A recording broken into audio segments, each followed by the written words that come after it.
안녕하십니까. 경제 읽어주는 남자 김광석입니다. 반갑습니다. 네. 기준금리를 가지고 이야기를 할 겁니다. 기준금리는 정말 떠들썩하게 경제기사에서 도배를 하는 그런 기사입니다.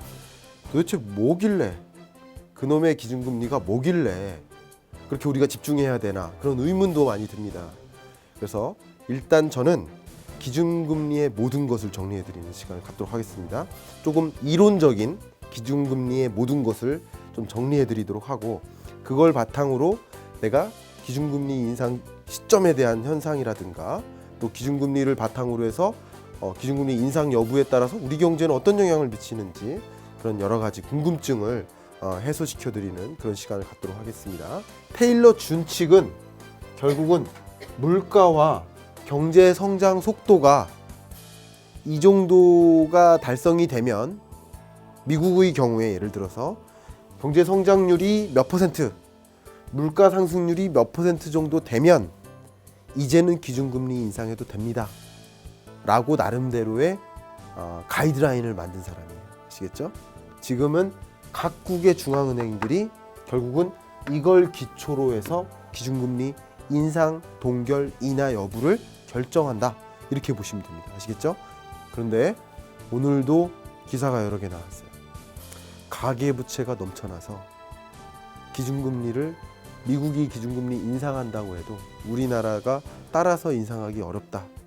왜냐하면 가계부채가 많아서 가계부채로 인해서 가계의 원리금 상환 부담이 더 가중될 것이다. 맞죠? 틀린 말 아닙니다. 근데 정말 한국은행이 가계부채 신경 쓰느라고 기준금리 인상 인하를 못할까요? 가계부채를 신경 써서 인상을 안 할까요? 그건 오보입니다. 미국 기준금리 인상은 한국 경제에 상당한 영향을 줍니다. 어떻게 영향을 줄까요? 그 프레임을 여기서 가져가세요. 세 가지. 뭐요?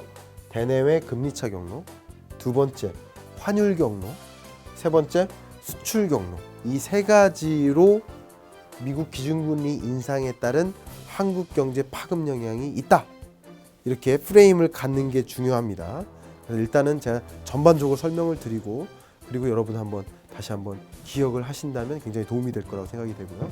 지금부터는 요거 하나하나를 각각을 설명해 드리는 순서를 갖도록 하겠습니다. 많은 나라들이 마이너스 금리를 도입했어요. 많은 나라들이. 왜냐하면 경제 성장률이 너무 곤두박질 치니까. 예를 들어서 유럽 같은 경우는 굉장히 장기간 마이너스 성장을 하고 있습니다. 0 혹은 마이너스, 0 혹은 마이너스. 유럽은 그렇습니다. 성장률이 그래요. 일본은요. 일본은 0%대의 성장률을 보이고 있어요. 0.5% 뭐 이렇게. 그러다 보니 이런 나라들이 어때요? 경기를 부양시켜야 되니까 어떻게 합니까? 기준금리를 인하하죠. 통화량을 늘리죠. 그게 바로 아베노믹스인 거예요. 일본 같은 경우. 모든 각국들이 경기가 침체되다 보니까 경기를 부양시키기 위해서 기준금리를 인하하고 양적 완화, 통화량을 많이 늘렸어요. 그래서 이렇게 굉장히 저렴하죠. 근데 우리나라는 그래도 미국보다는 상당히 높은 수준이다. 그래서 금리차에 따라서, 금리차가 난다면 어떤 일이 벌어질까요? 이거 굉장히 중요합니다. 금리차가 나면 신흥국으로 투자됐던 자금들이 어떻게 돼요? 미국으로 다 회수돼요. 왜요? 금리를 올린다는 것은, 미국에서 기준금리를 올린다는 것은 결국 뭐가 올라간다는 거예요? 금리는 뭐예요? 금리는 돈의 가치. 다시 말하면 미국 돈의 가치가 올라간다는 얘기죠. 달러화의 가치가 올라간다는 거예요. 그렇기 때문에 한국 돈의 가치에 비해서 격차가 벌어지죠. 그러니까 어떻게 됩니까?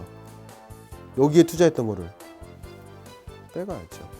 자금 유출이 발생해요.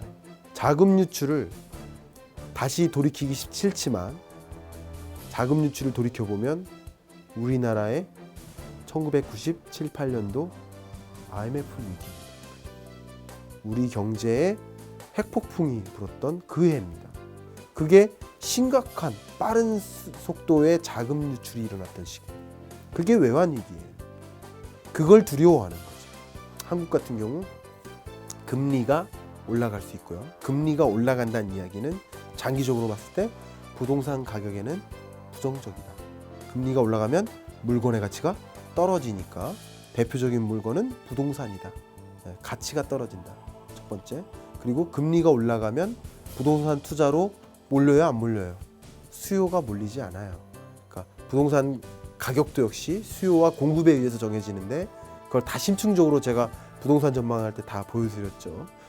그랬지만 어쨌든 그 수요가 더 덜 몰리는 거죠. 그 높은 금리에 의존해서 부동산을 살 의욕이 줄어들죠. 이런 여러 가지 차원에서 당연히 부동산 경기에도 악영향을 줍니다.